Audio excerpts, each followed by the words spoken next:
Hi, I'm Austin Eartham. Welcome to the Kitchen Table Podcast. I'm here to motivate, educate, and relate to you guys, sharing my stories, helping you get 1% better in all areas of your life. Welcome to episode number 101. We are back after our 2 month hiatus here. Holidays are over. It's a new year, 2024. Learned a lot in the last couple months. This is season 6, I believe. Moving forward, got some changes. We're going to start trying to put some more stuff on social media, doing a different film here. Session and going to continue to share stories. Hopefully within the next year we can kind of transition to having my kind of personal episode be once a week, and then having some guests share their stories in the other half of the week. Still just don't have enough time to do that with the daily schedule. Trying to grow a couple other things like the business, talked about it multiple times. But once we get that going a little bit more, hopefully in the future be able to bring some other points of view, because you guys are probably tired of hearing my voice and think that I don't have anything good to say anyways. But if you do stick around, appreciate that. Give me some feedback back on what you want to hear more or less of, and how things have helped you or not helped you in the past couple years of doing this. So we're going to try to keep it at about 1440 again, which is 1% of your day, and then we'll go from there. So we got a lot of catching up to do from the last couple months. First, we'll start with our quote, like always. So something that I liked looking through my writings here is that your future is shaped by your present decisions. So being a new year, I was pondering the other day, what can we do today to make our future be better? Right? Everybody always has these New Year's resolutions, and stats show by January 31st that 90% of them are already broken or not able to be accomplished. So yes, writing them down, if you saw the newsletter this month, writing them down and all that kind of stuff helps. Sharing them, putting them in a place where you see them all the time is great mental training as well. And having them be realistic, setting smart goals, staying within the realms, focusing on one or two things at a time, not 12 to 15 things, and having people who can help you be accountable can all be beneficial for you. But in the end, you still have to make those decisions. So something I thought about is, or actually I read it in a book, is to ponder, are we better with you? So in the book they're talking about a corporation and you're working for them, and they say, are we better with you or not? And then what do you bring to the table? That might be a popular interview question, is what can you do for us? And if you're working in an accounting firm, they know that you can type in the numbers and do accounting. That's not what they want to hear. They want to hear what makes you better than everybody else. What do you bring to the table that other people might not have? Right? So what is that? For me, it's the organization, it's the drive, it's the willingness to go the next step and put in the effort to get that much better. And so in your goals for your new year, what do you need to improve about yourself in order to help fill in the blank? Right? Is it your job? Is it your family? Is it your athletics for you people who are in sports? Is you want to be better at your instrument playing? What qualities do you need to enhance on yourself in order to be better for, again, fill in the blank? Some things that I thought about pondering that question is, like, January can be very difficult, I feel like, because, yeah, you have all these drives, but it's right after the new year, and then you got to go back to work. And then by January 31st, for me, football is not really on anymore. It's cold, it's snow outside, and there's just not as much to look forward to compared to going into the holidays. So I thought, okay, in order to, for instance, I work out in my garage where it's going to be 10 degrees outside, or in the garage.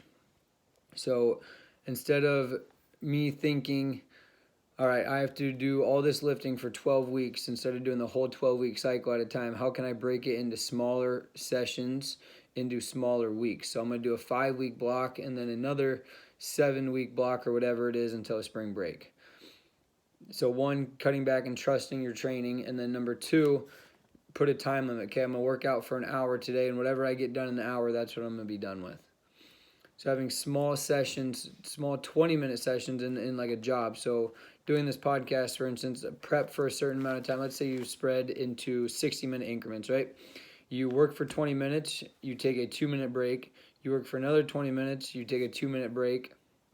Then you work for another 20 minutes, and then you take a 5-minute break and you do it again, and then you take a 50-minute break after doing 2 or 3 cycles of that. So each time you're broken it into segments that you can get stuff done, and you know that you need 20 minutes to do whatever you can, and you take a little mental break, and then you come back to it, and it shows that productivity goes up compared to before. The other question is, how do you get over that hump, right? The mental hump.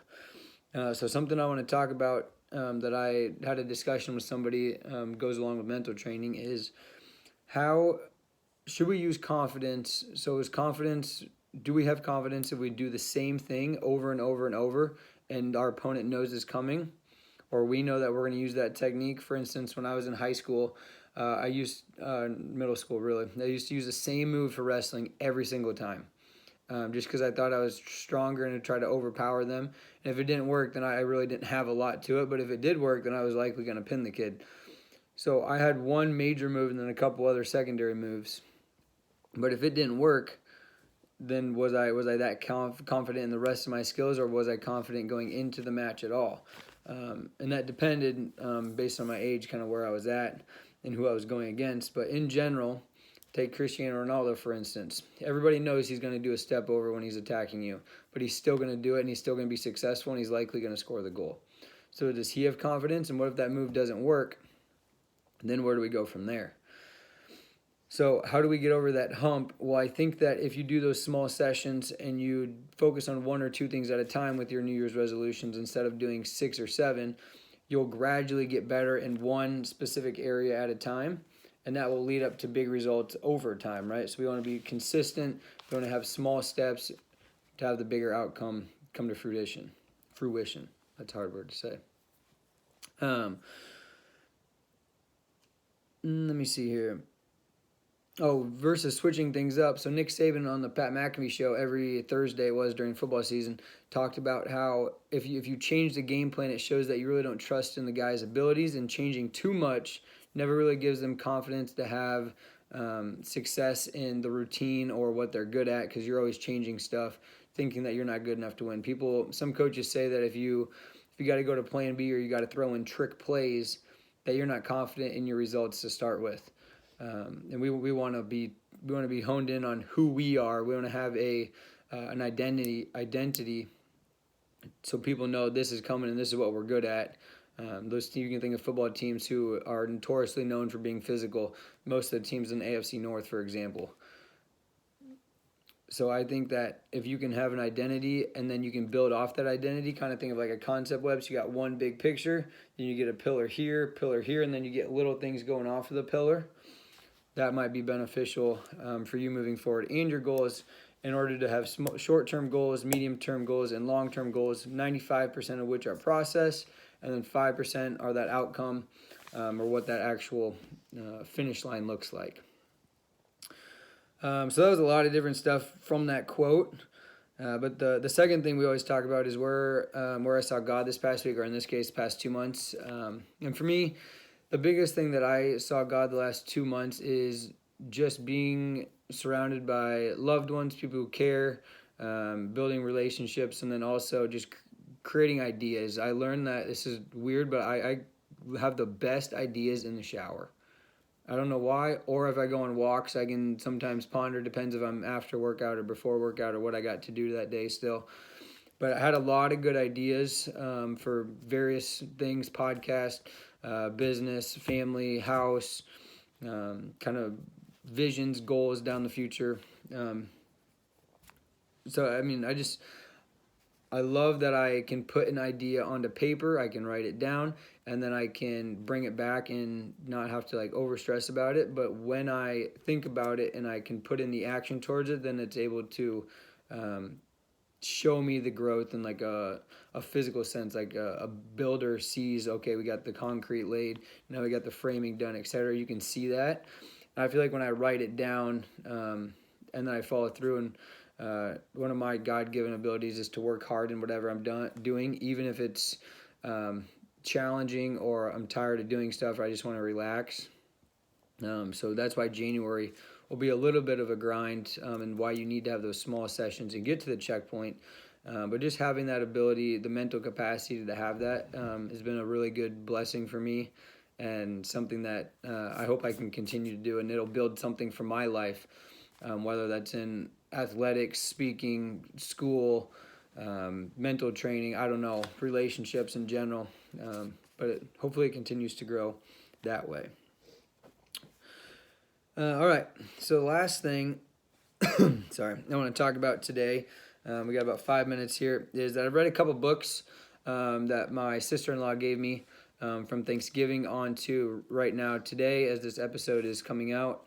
But I'm not done with one of them, so that will be the next session, hopefully, or at least what I've learned so far from it. But I read a book about negotiation skills, just kind of talking about people skills and relationships, and it was really interesting to me because the first thing we think about with relationships and communication, that's the number one thing that we can all get better at, is communication. And often, and it's funny because the person who gave me this book also had a bunch of writings when they talked about it, so it's funny that we both thought it was, I assume, interesting. But so often, I wrote down here, often we put the person with the problem and not the problem and the person separate. So meaning, if somebody makes you mad at work or at school, you think that's who they are as a person. You don't think that, hey, this is the problem, this is what's happening. You just put them together, like this person is the problem based on whatever they did or didn't do. Where we should be thinking, all right, here's an independent person, they have their own feelings, their own life, their own situations, and here's the problem that we are encompassing. How do we solve that problem? Again, we want to solve problems, not symptoms, right? Ibuprofen doesn't solve your pain. Ibuprofen blocks the pain for a little bit and then it comes back. Okay, so we want to solve problems, not symptoms. Second thing is we want to have, well, before that, conflict is essentially in your own brain. What you think is a conflict, other people might not think is a conflict. Okay, quarter term 3 results are in, and viewership went up 3%. All right, well, some people might say viewership, that's not good, it's only up 3%. We want it to be up 10%. Other people might say, well, that's better than 0%, and then we would argue on, okay, what's the problem? How do we get better? Do we need to cut people? Do we need to change jobs around? Et cetera, et cetera. All right, so then when negotiation comes into play into that is, one, can we separate the person who does have a life, that's their job is not just to be whatever, we'll use accountant again for the example, or a podcaster in my example here. They have their own feelings, emotions, responsibilities outside of their career. Okay, so we want to separate the two, and we want to have a BATNA, which essentially, without getting too much into the book, BATNA is basically a negotiation of here's what I want, here's what I'm okay losing, and going back and forth to try to, basically it's conflict resolution and trying to compromise. So how can we do that? But we want to build around either the person as the brand or the company's morals as a brand. We don't want to build around the idea, and we don't want to build around what just generates revenue, right? Because we want to have a lasting effect, not a quick effect and then we're done. So sometimes you might have to take less money up front to make more money in the future, or start slower at the start in order to gain faster traction at the end. But bottom line is, if you're following morals, values, you have the right people, and you're negotiating for one, what is right, and two, what is in the best interest. If you were in that situation, the book talks about a renter, and the rent is basically, they were in a housing place where the maximum rent could only be, let's say, $1,000, and they were being charged $1,050 for the whole year, and they didn't learn this until 3 weeks before they were moving out. And the landlord, of course, is saying, like, the landlord never came and said that to the tenants. So the tenants, 3 days before they move out or whatever it is, are saying, hey, can we have our $500 back, because it's unlawful. And again, nobody wants to go through the whole court process in this case, so they're asking, if this is really a law, can we have our money? And the tenants, or the landlord's like, nah, we set this price for everybody, it's fine, nobody else is complaining. And basically, what is right, first of all, and then what would be a good contract negotiation? Well, the landlord wants the money recouped, right? even if it's law or not, the landlord wants the money. Okay, so the guys are going to be out in 3 days or 3 weeks, whatever it was, and they want the tenant doesn't they want to stay till the last day because they want their money, but the landlord wants them out early so they can set up the lease quicker. So if it's 3 weeks, that's 3 weeks of income compared to what they would have got. So that's an extra month. So right there's your $1,000 back. So in the end, they end up negotiating, and the landlord gives them their money back, and the guys end up moving out early to let the landlord recoup that money. You can disagree without knowing the whole story based on was the tenant obviously lawfully correct versus the landlord's kind of being maybe a little hostile towards the people, but you always got to remain calm and keep your emotions in check because you want to separate the person and the actual conflict, not put them into one. The landlord is not a bad person because they charge you extra rent necessarily. You got to think of it as an individual-based conflict versus an individual-based person. So I thought that was interesting to learn about.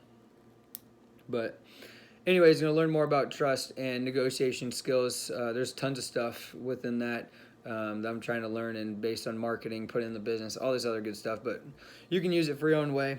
So that's all I really have for this podcast. Next week, since we'll go back to the weekly stuff here, dropping on Tuesdays. And so next week I got something really big that I learned. Would have put it in the top or in the episode 100. Just thought about it, and it's super important to me and something that I am trying to follow more and more. And I have slowly done it as I've aged, and I'm getting more intelligent. Hopefully, I was going to say more smart, which would not be more intelligent. But anyways, and then we'll talk about the book that I'm reading right now about building trust and having excellence in that. I think there's one more thing I also need to talk about next time that I've learned as we go forward. But on that note, we'll end with this little quick fact, okay? So I'm looking at this thing on Netflix that I wrote down called 100 Questions. My wife and I were watching it the other day. And familiarness leads to attraction. Something to ponder on that for you based on the average person. For, again, marketing or your own good. Look it up on Netflix. Love you guys. Talk to you later.